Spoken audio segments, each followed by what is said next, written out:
Hello, Cincinnati. That's what that said up there, Cincinnati.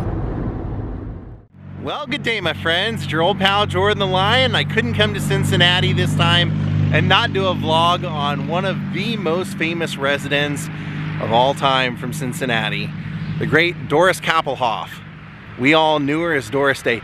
My grandmother was a huge Doris Day fan, and it's kind of what provoked me to do this. My grandparents' 73rd wedding anniversary came up, and it dawned on me that the day that they got married was also the day that Doris Day passed away. My grandmother always used to sing Sentimental Journey, and there's a lot of little like links that kind of correlate with them. So we're gonna see basically Doris Day's first 20 years here in Cincinnati before she went off to Hollywood and became a movie star that we knew her as. But she donated some of her money for a park here in Cincinnati, ironically in a section where she never had any history that I know of, no houses or anything, or didn't live, didn't go to school, but left a dog park. I left money for a dog park. So Josh's gonna enjoy the dog park, and then we're gonna go see where Doris Day was born, where her name was changed to Doris Day, pretty much her whole history. Daze with Jordan the Lion, it begins right now. Hey there, fella, you ready to do some dog parking? That's a yes. There we go, we can have a little fun. They have a little dog pool and some tunnels and things down there. Most people know how big of a dog person Doris Day was, but she was such a dog person that when she died, she didn't even want a funeral or a gravesite because she said most dogs don't get treated that well when they die, so why should she? Nice park though. He's about to work over that hydrant, it looks like. Nope, the hydrant saves itself for one day. For those wondering, my grandpa is doing well. He has physical therapy all morning, and they told us he'd be pretty tired after, so that's why I'm out doing a vlog this morning. You know Doris Day. Doris Day sang Que Sera Sera, and Mama and I used to watch Semi No Flowers. She loved that movie. So this was the birth home of Doris Day, and when I say birth home, I mean literally a midwife birthed her here to her parents, Alma and William, and she had a lot of memories here. In fact, there are some photos recently published that you can match up this neighborhood. When she was a little baby, there's a photo of her sitting on like the hood of a family car over here, and you can see those houses right over there. I'll show you.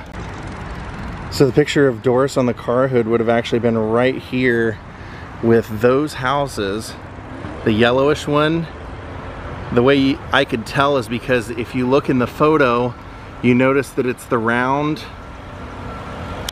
type beams right here, but the windows are what gives it away. And the ones in her picture, this one has 2 windows up here, and then this one has like 3 windows, kind of. Now compare it to the picture.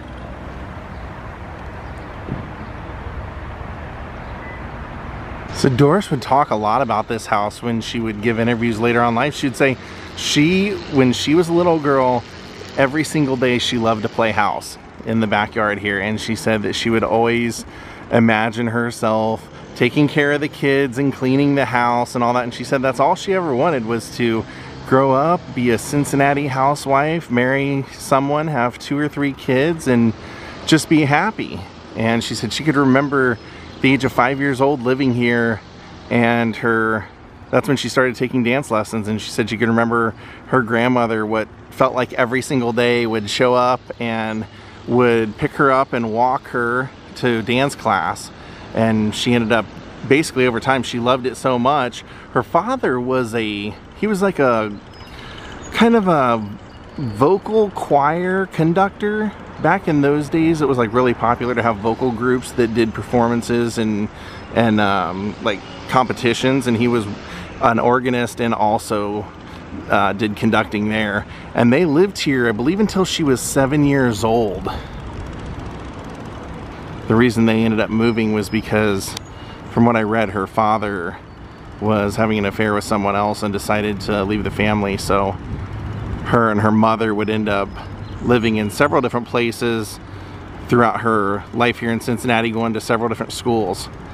Now what's interesting also is that when I was looking up the information about this house and everything, I found photos they had recently published, and there was a photo, I believe it's of her mom when this house used to still exist. And the reason I think that is because I talked to the ladies that are on the porch over here, and they said that they recently had their railings and everything redone. And you can see over here that the white type of railings that are on here, that's what they used to have right here. And this house in the center that is now gone also had that same type of railing. So if you match up the photo, there's a photo of, it's either Doris's mother or her grandmother holding her when she's real young, and they were kind of right here in the grass, and you would have been able to see the railing here and when they used to have the railing here. And her house was right there. But we know that her house wasn't in the shot because it's the front porch doesn't have that type of railing. But you notice a lot of the neighborhood houses do. So that was a kind of a touch for a lot of those early houses.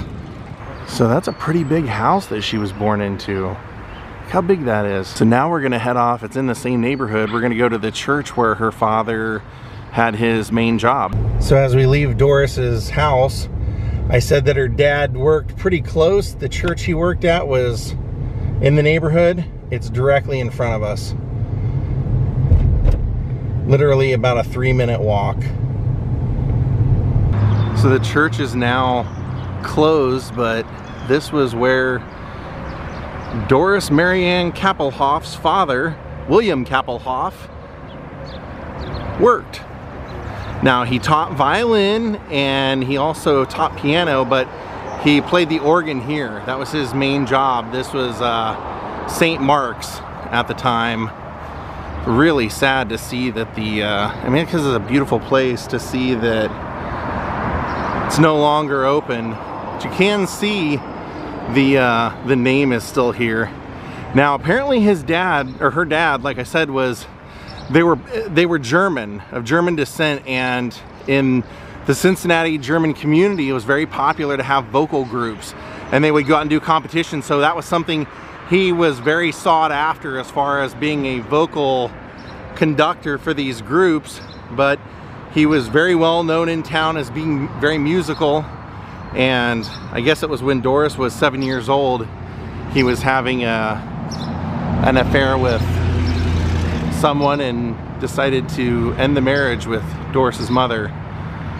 So Doris most definitely as a little girl would have come to church here and seen him perform here. Doris would say that she came from a very good family, but I think that she mainly considered her mother and grandmother as her family because she doesn't really mention anything about her father being in her life after the age of 7 years old. It's always sad for me to see good stained glass going to waste. Downtown Cincinnati. Take a look at this. They're famous people that made their mark in Cincinnati. I'm noticing even James Brown, because he did record at a studio here, but right beside James Brown is Doris Day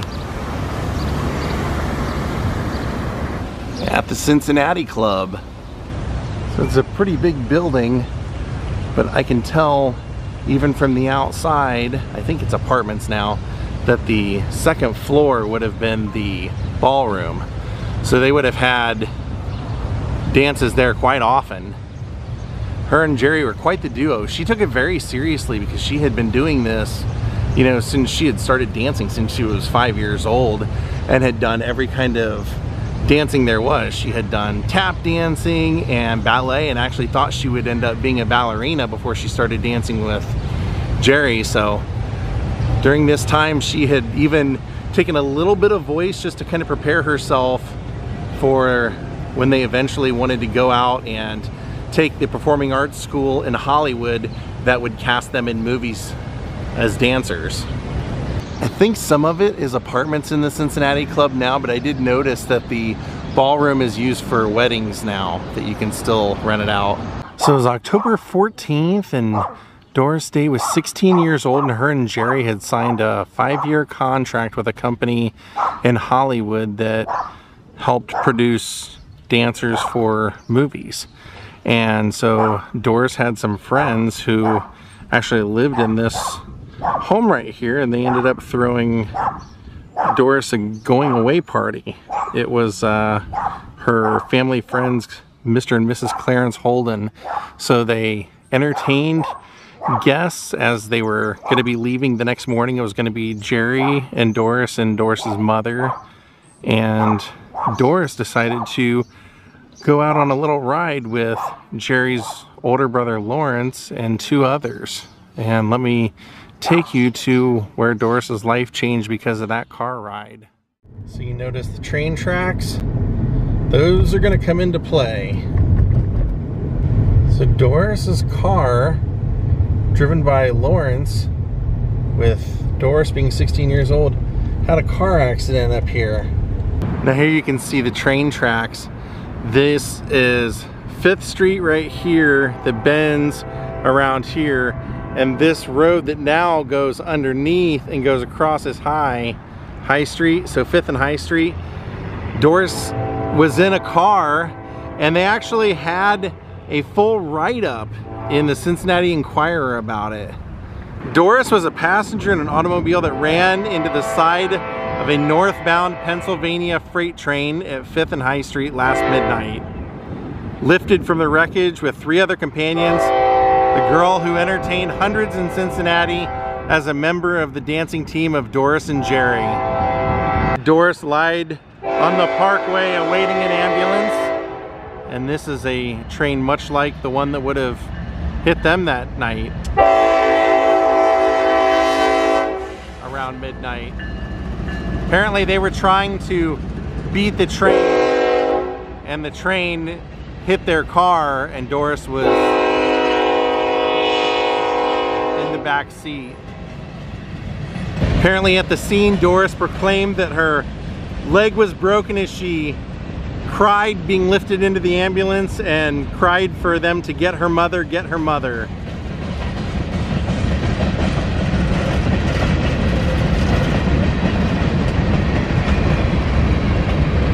So unfortunately, Doris ended up in the hospital, and they were not able to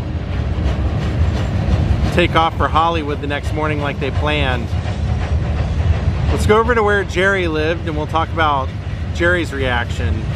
And though there were 4 passengers, all getting scrapes or bruises or cuts, Doris actually had the worst of it, breaking her leg in several places, making it impossible for her to walk for several months, let alone do any dancing.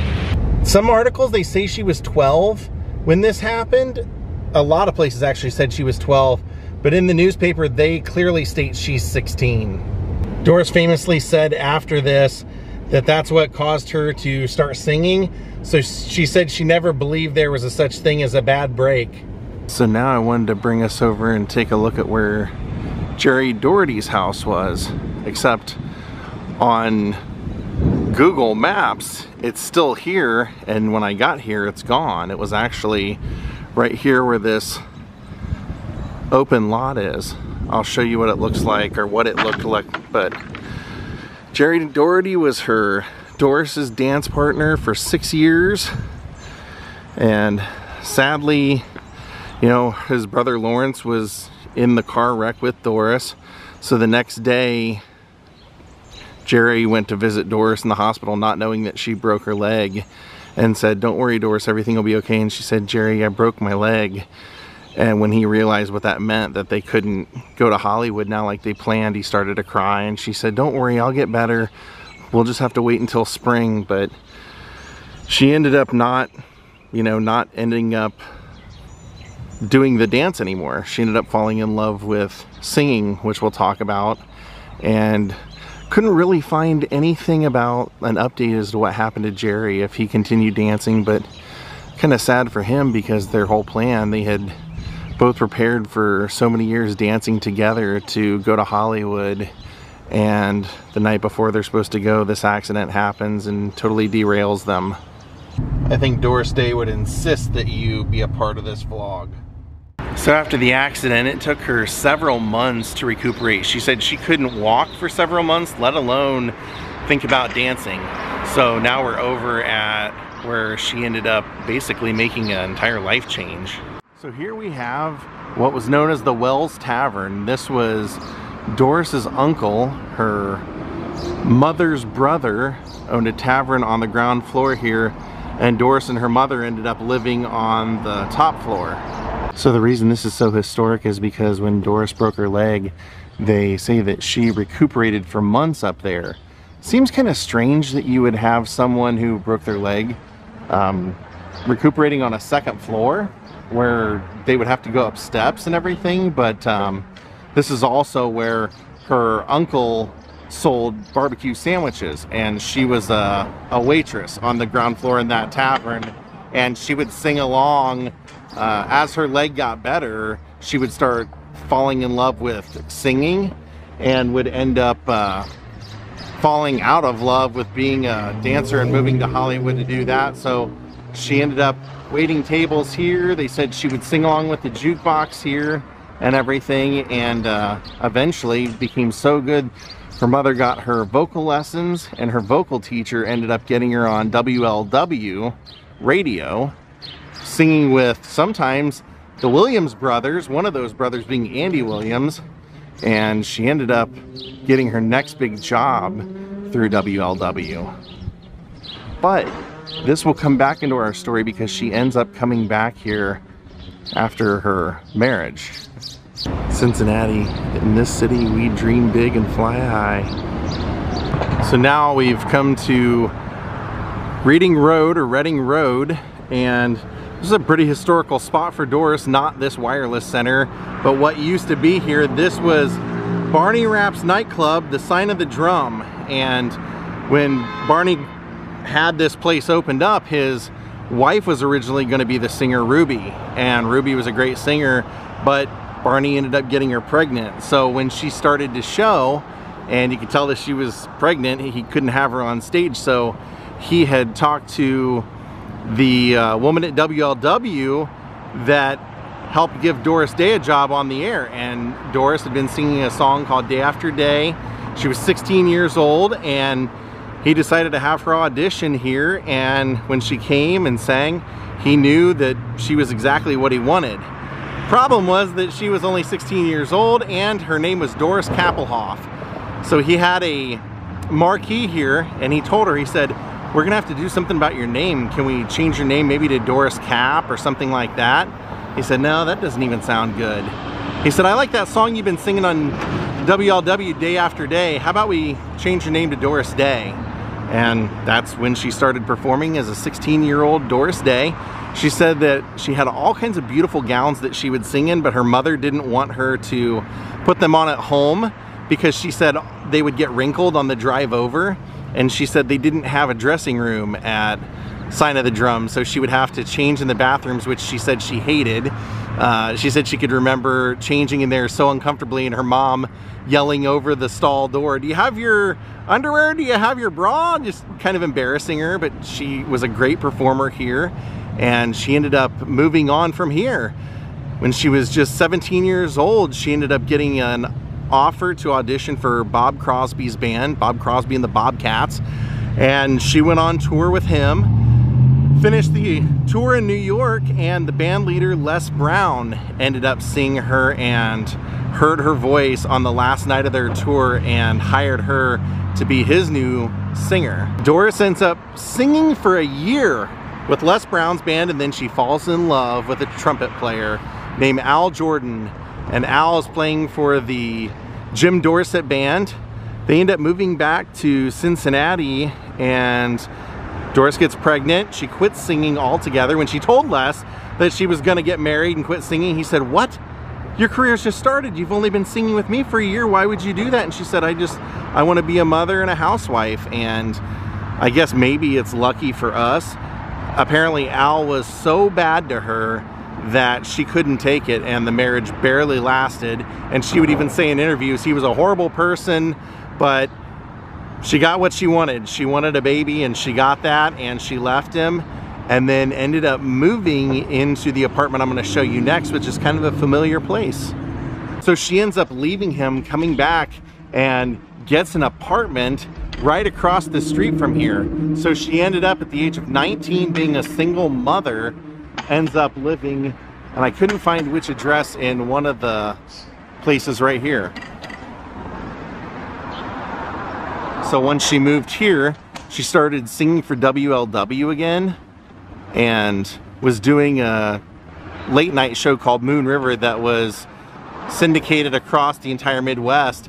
And her old employer and buddy Les Brown heard her on the radio and said, "Hey, that's Dodo. I know that voice anywhere. That's Dodo." And he called her mom and said, "You have to talk her into coming back and joining my band." And she said, "I don't think she'll do it because she has a son now." But when they talked to her about it, she decided to go rejoin Les Brown's band, and her mother would end up watching Terry while she went on the road. Kind of crazy to see they're renovating it and doing something with it after all this time. It's really cool to see that it's still here. The old Wells Tavern. Doris would rejoin Les Brown's band, and then eventually she gets married again, and she's singing in New York. Her husband was playing in a band in Los Angeles, and he tells her that it's over the phone. And she said she took off, went across country to try and save the marriage, but when she got there she found out she couldn't, and was invited to a Hollywood party. She had no intentions of ever being an actress or anything like that, but she went to the party, and it was hosted by two songwriters who were writing for a new Michael Curtiz picture, and Michael Curtiz wanted a singer, a female singer that no one had ever seen before. And Doris said back in those days when you went to a party, especially a Hollywood party, if you had a talent, people expected you to get up and sing or dance or do something, entertain everyone. And so she said she got up and sang a song, and they said, "You have to audition for Michael for this part." And when she did, he wanted her, and she said, "I've never acted a day in my life. I need to at least take acting lessons or something." And he said, "No, you're perfect the way you are. I don't want you to learn anything." And that's how her career started. How crazy is that? She never intended on being a movie star, and then mainly the only reason that she ended up doing it was because she said she needed a way to provide for her son and for her mother, and she wanted to be able to have a home for them, and this afforded her, by having a contract with the studio, to have a home and take care of them. Alright my friends, I hope you enjoyed our vlog today, seeing as much Doris Day as we could see. I hope if you were a fan of her movies and music, Que Sera, Sera, all that, that you learned something new today. I want to thank Jason Furnell, Jennifer White Spencer, Margot McCumber, Lynn Legault, and Jack for becoming my newest Patreons and helping to support this channel. Thank you all for watching. We'll see you next time. Have a great night, and goodbye.